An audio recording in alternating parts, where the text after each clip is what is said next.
As Wyoming's history is fading into the twilight, one man is on a mission to save what remains of our rugged past. I mean, these people, these old homesteads and stuff like that, I mean, you can imagine what it was like to live in. I mean, you can imagine it. Had a very close relationship with the land, and I think that by and large has been lost. A lot of the best work he's done doesn't have a living person in it. I've known him when he's been out leaning out of the back of the pickup trying to shoot over some sagebrush. You know, he could be working on an engine as much as he could be working on a photograph. He just goes at it. His freelance work has appeared in many national publications, including the New York Times and the National Geographic Traveler. But it's worth noting that he has made a living in the scruffy, demanding world of journalism, having held staff jobs with the Associated Press, the Casper Star-Tribune, and the Detroit Free Press. His sense of perfection exceeds what most of us would say this job is well enough done. So we go up to Yellowstone, and Mike's down there on the ground, on his belly, with his camera, this steaming hot pool in front of him, trying to get that perfect moment when the light and the steam and the color in the hot pool all come together just right. Everybody else has quit. Everybody else is calling it a day, but he's looking at the sky and checking the light, and he's waiting for that special moment. On more than one occasion, Mike shot photos during the riots that rocked Detroit in the 1960s.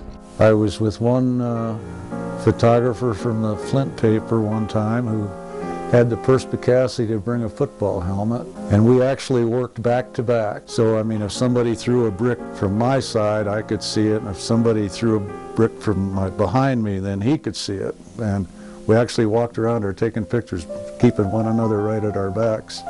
After years of working out of state, Mike finally returned to the mountains and rivers of Wyoming, where he started a new phase in his career. I was living in Atlantic City up on South Pass, and the Red Desert was my backyard.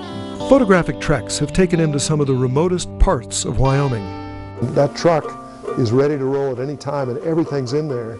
We once got lost, or at least I thought we were lost. And so it was fun. I'd say, And I mean, snow's swirling around, and I wonder where that road goes. you know, the road's getting mucky, and there's roads forking in all directions, and we're in the middle of nowhere. Down to a half a tank already. He's got his laptop, and he's got his GPS, and he's just, and yep, that's where we are. We're right there.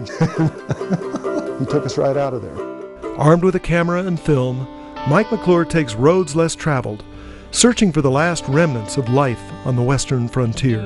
From day to day, those things are disappearing. And again, they're so remote, they're located in such far-off places that there's probably some of them that nobody living has seen except Mike. He was out taking pictures, and I went with him, and we sat on this house waiting for the clouds to get in the right place. And the Lord in His wisdom chose not to put the clouds where they needed to be. So after we waited for a long time, Mike took a few pictures and said, well, we'll come back. So we went somewhere and did something, and we came back later, and the house had fallen down between the time that we took the first pictures. I'm trying to get people to think about, you know, life on the plains, on the frontier, homesteading, how these people lived, and look at that Wyoming history a little differently. Mike's mentor and teacher, Ansel Adams, once said that a photograph can store enduring affirmations and discoveries, and can surely help the spectator in his search for identification with the vast world of natural beauty and the wonder surrounding him.